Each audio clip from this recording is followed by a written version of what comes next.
Thanks for tuning in for this episode of ClearedCast. I'm Katie Keller, the Editorial Communications Manager with ClearanceJobs.com, and today I was joined by Kel McClanahan, who is the Executive Director at the National Security Counselors, a D.C. area nonprofit public interest law firm that specializes in national security, whistleblower, and privacy law, often representing IC employees and contractors. He is also an adjunct professor at the George Washington University Law School, and you also sit on the board of directors of the National Military Intelligence Foundation. So, Kel, thank you so much for joining me today. But did I miss anything from your long list of things that you do today? No, that's about all I have time for right now. That's it. I'm interested to hear about the National Security Counselors. So can you tell me a little bit more about what your organization does? Well, we are a nonprofit law firm. We're a 501c3, and we try to be the best of both worlds between being a traditional nonprofit organization who goes out and advocates and educates about national security law and information and privacy law, things like FOIA or declassification, and also being a law firm that represents people who are doing that. And so that's sort of our mission statement, is to practice primarily national security employment law, so pre-publication review or security clearances or declassification or whistleblowers or something like that, and the more traditional transparency side, privacy, FOIA, etc. I know that one of the things that National Security Counselors does is represent members of the IC who are needing law services, within those realms. Are there any interesting cases? I mean, there are a couple that we're going to talk about, I'm sure, today in our conversation, but are there any interesting cases, keeping clients confidential, of course, that you could tell us about, or that it would relate to our ClearedCast audience that are either security clearance holders or defense recruiters? Well, I think I have lots of interesting cases. And y'all have actually written about some of them in the past, and so I tend to get the most interest from the general public in cases like whistleblowers, where as you would imagine, John Reedy is a client of mine who I represented in Intelligence Community Inspector General, the ICIG, in an appeal of a PPD-19 whistleblower retaliation claim. And you've read about him. You can read about him in McClatchy. You can read about him in various other media, because as it was concluded, and I'll choose my words carefully here, because when I referenced the Yahoo article that I'm about to talk about, I am not confirming the accuracy of it because I don't know, because it was classified material. But they drew the conclusion that he was the one who blew the whistle in advance on what became the Iranian-Chinese roll-up of our agents.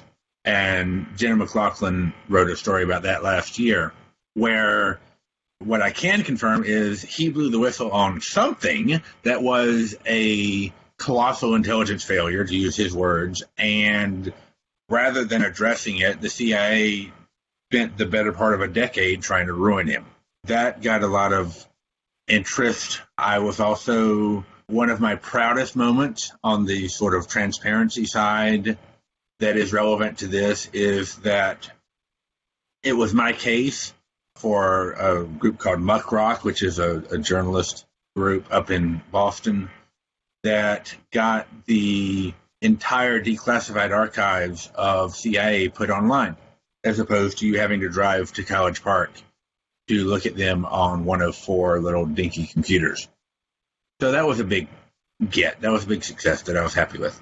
That's a heck of a success. You mentioned FOIA, Freedom of Information Act, and that's a powerful tool that people have, I think, across the United States, being a United States citizen, but in any industry, but specifically this industry as well. So are there any interesting cases or scenarios or examples that have stood out in your career that you could talk about or walk through our audience today? Well, the most relevant to this audience is probably the one that I'm in the middle of right now. And it's a case where a YouTube lawyer, educational channel named Legal Eagle, Devin Stone, is suing to get records about how the pre-publication review of John Bolton's book went. And it raises all sorts of interesting challenges, interesting issues, like whether or not the office that did the pre-pub review in the White House is subject to FOIA, and whether or not records about pre-pub review are releasable, or whether they even have to process the request. The end result is going to make for some very interesting case law, and we hope for some very interesting releases, because not only are we going for records about what happened with Ambassador Bolton's book in particular, we're also looking for sort of just how pre-pub review is done in or around the NSC, and how the Office of Legal Counsel at DOJ has viewed pre-pub review and any opinions that they might write and stuff like that. So we hope to shed light through going from sort of general to specific on everything that happened in the last scuffle over John Bolton's book, so that we now have evidence, and the public now has evidence to decide, make an educated decision, whether they believe Bolton or whether they believe the White House. They're watching this fight play out in real time, and all they really have to go on is what the two sides are saying, and neither one is introducing any sort of material evidence about what actually happened. That's where we hope to come in, and it's going to touch on what is classified, what's not classified, what can be censored, when is something released but not declassified, which is something we're going to be talking about today.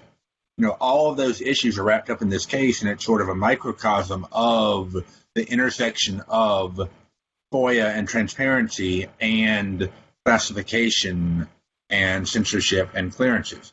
I have a ton of questions. I'm going to try to run through them in a succinct manner. But so with Bolton's book, I think the article that you wrote, your opinion piece, was about a month ago, a couple weeks ago, on completing the pre-publication review before publishing a book, like you said, classified information. So I guess my first question, in terms of folks that are working with classified information, from their perspective, what considerations do they need to have when they're dealing with this information, but are become in a position of the case that you're working today?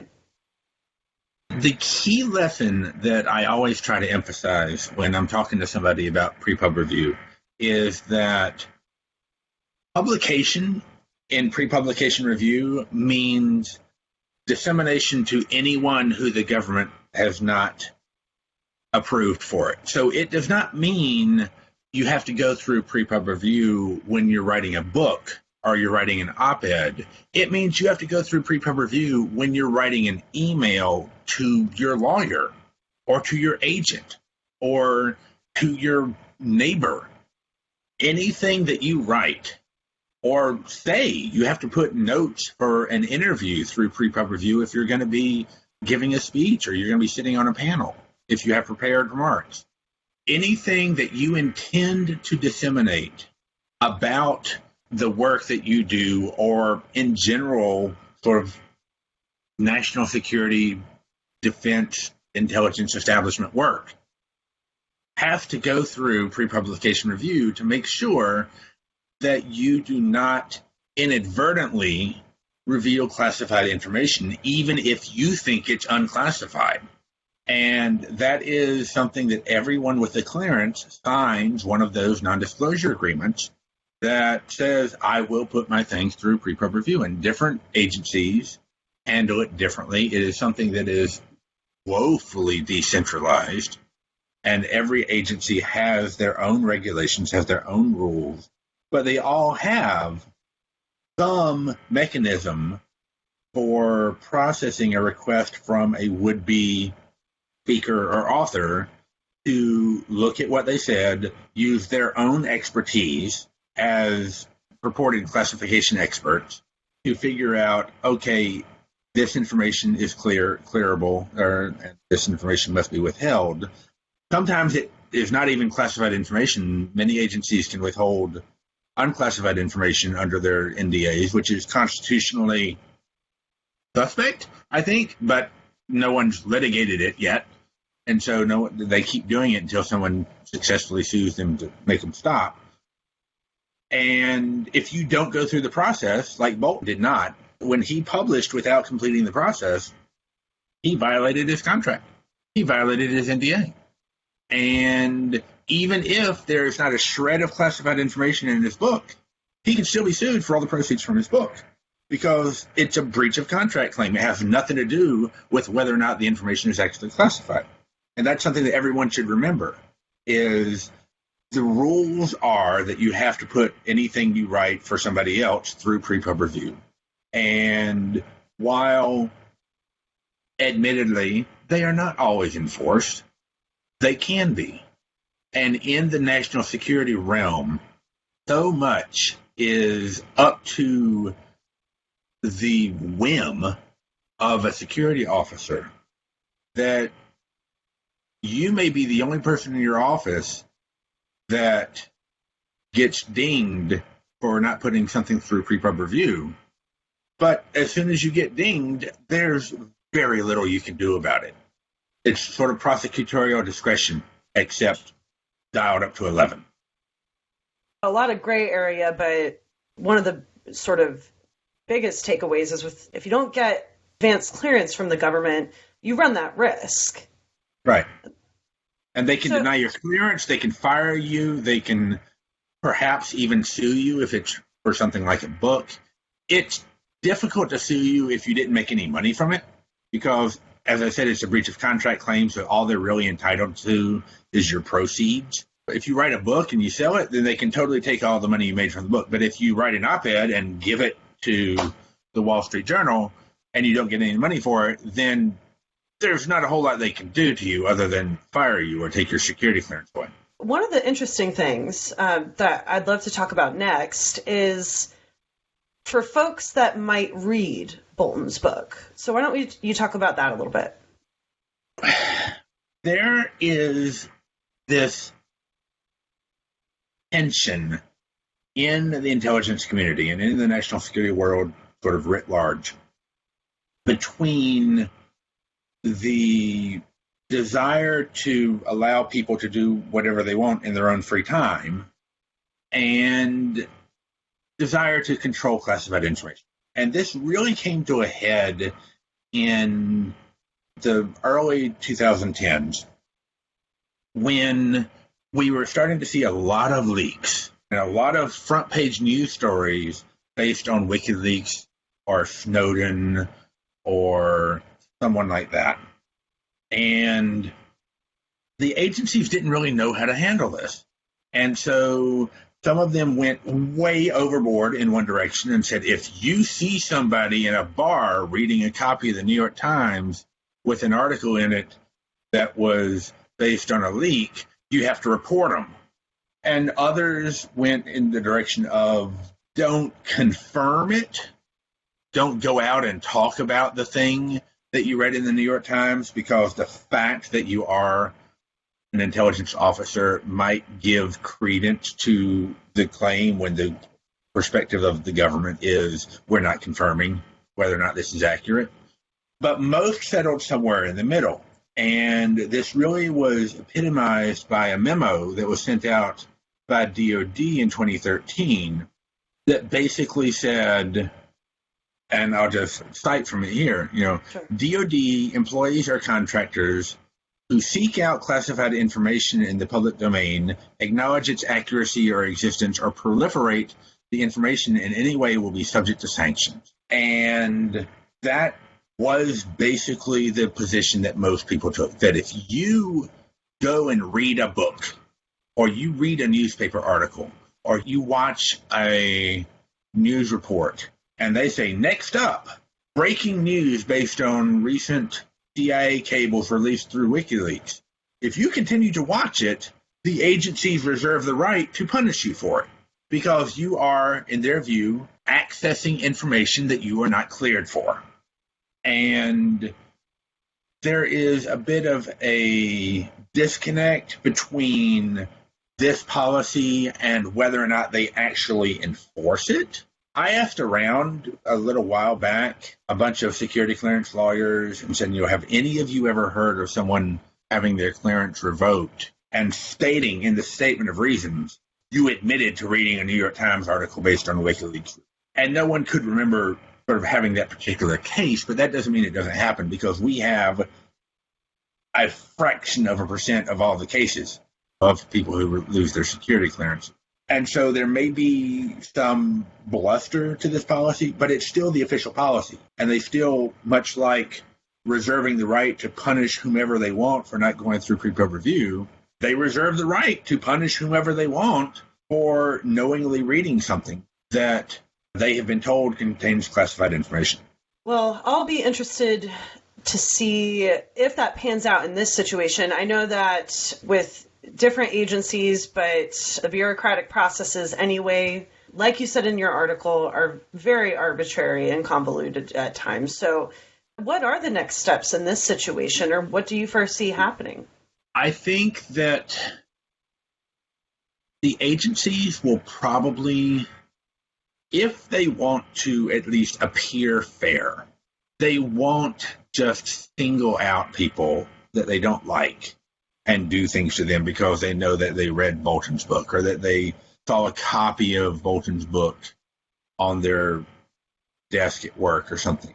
I think they will probably try to find a middle ground. Like, if you go to the WikiLeaks website from your DoD computer, you're asking for trouble.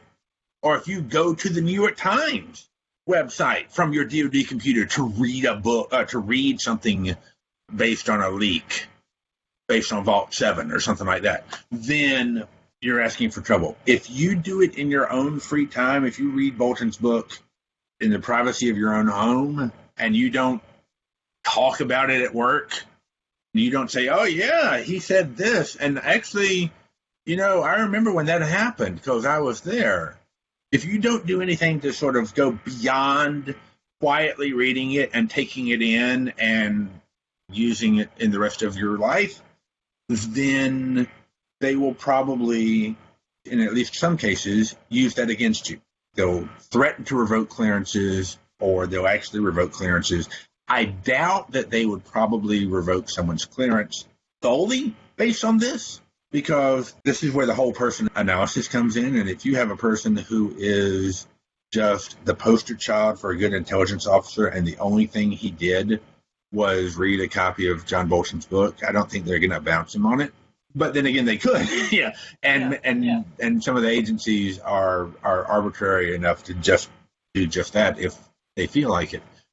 You have to take another step beyond it. You have to proliferate it, or you have to acknowledge its correctness or something like that in order to really rise to the level of an actual revocation, as opposed to having an incident report put in. I fully expect that there will be incident reports, and that there probably are already incident reports in people's security files for read leaked material, but they just weren't acted on. They were filed, they were investigated. The adjudicators decided not to do anything with it. Sort of the whole person concept, taking a look at, these different situations, or coupled with if someone ends up reading that book and an incident report is put in and yada, yada, again, taking a look at that whole person concept.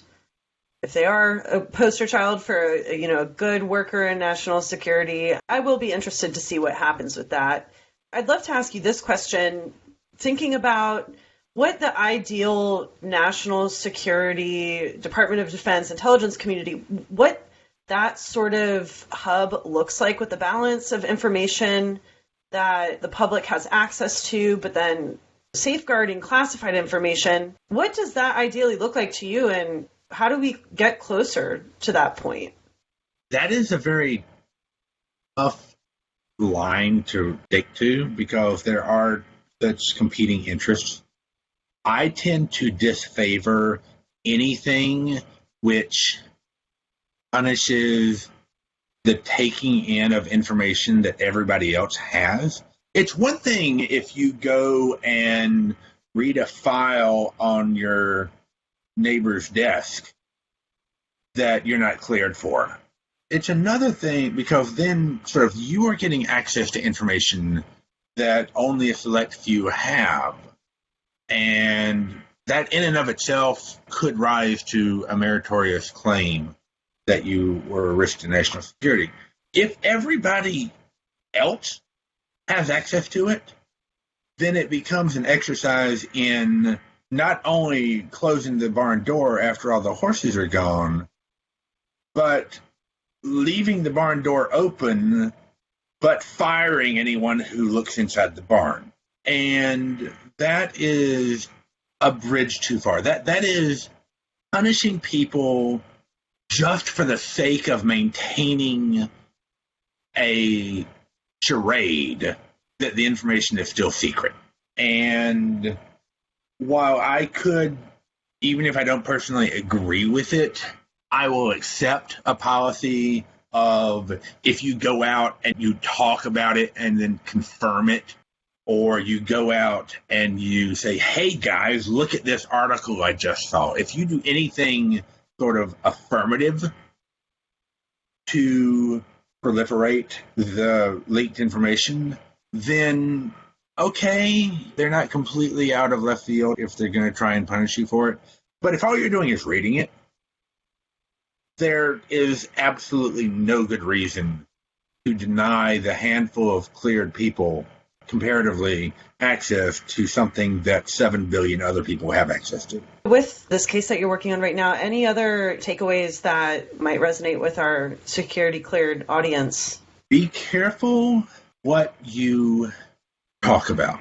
That sounds like pablum in the security field, but I know a lot of people who think that if you see it in the newspaper, it's now publicly available and you can write about it without having to go through pre-pub review, for instance.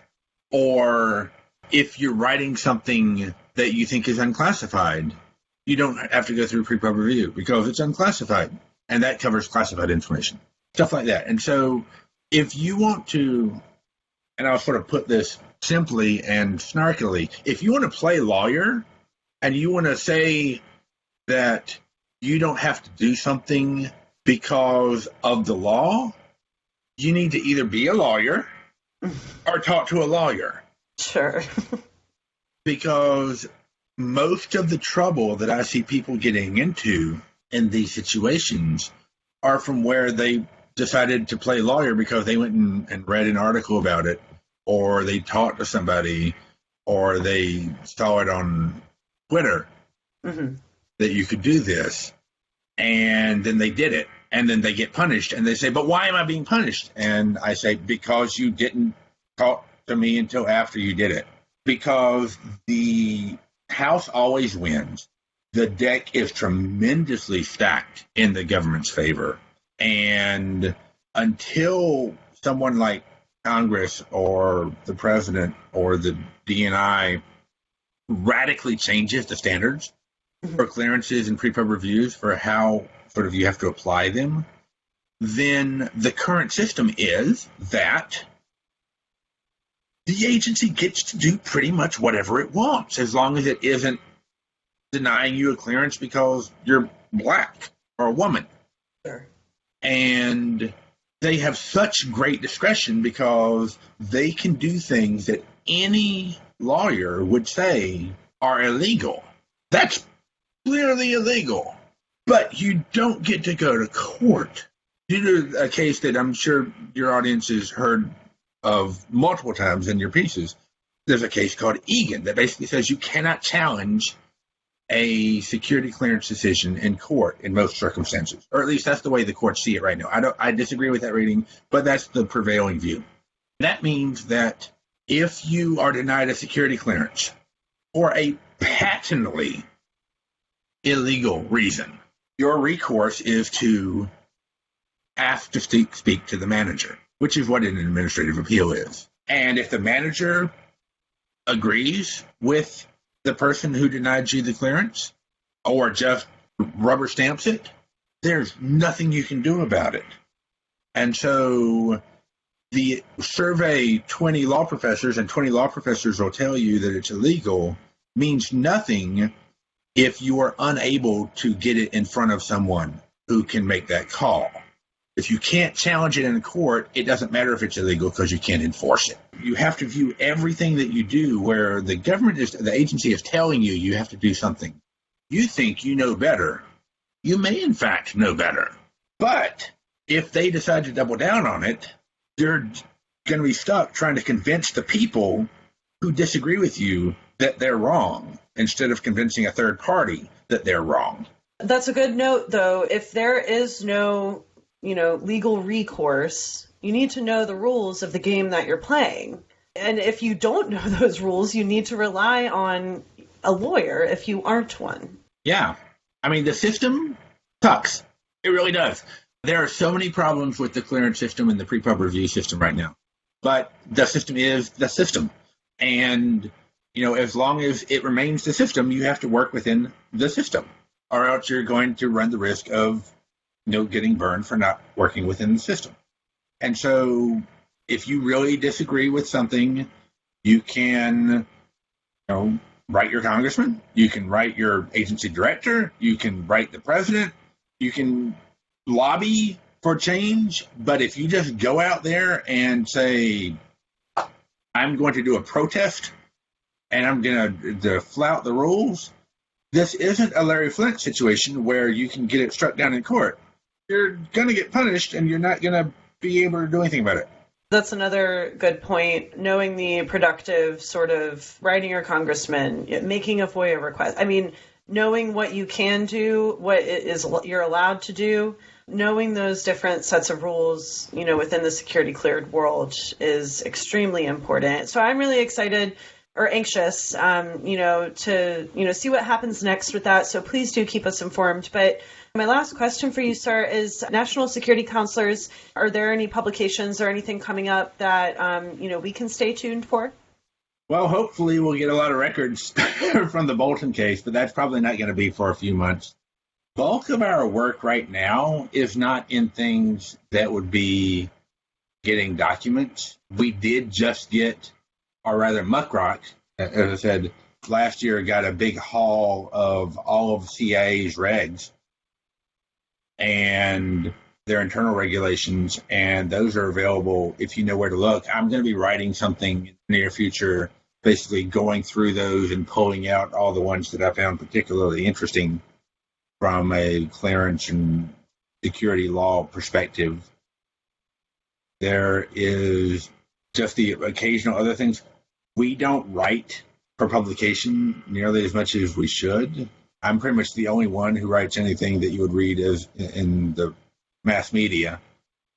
And maybe with more money and more time, we could put out a book or something. But right now, it's me writing, and most of my work is spent taking care of my daughters during quarantine and preparing my course plan for the fall semester.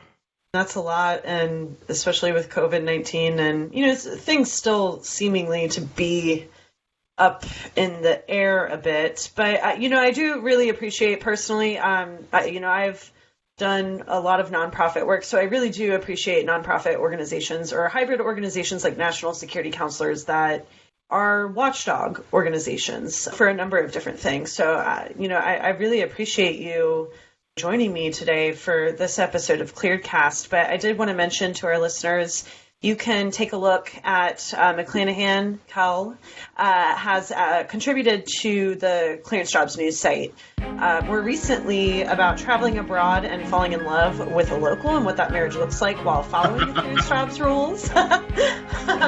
But you can find loads of information on the security clearance process at news.clearancejobs.com. But Cal, thanks again for joining me today. I really do appreciate it. Happy to be here. Thank you for having me.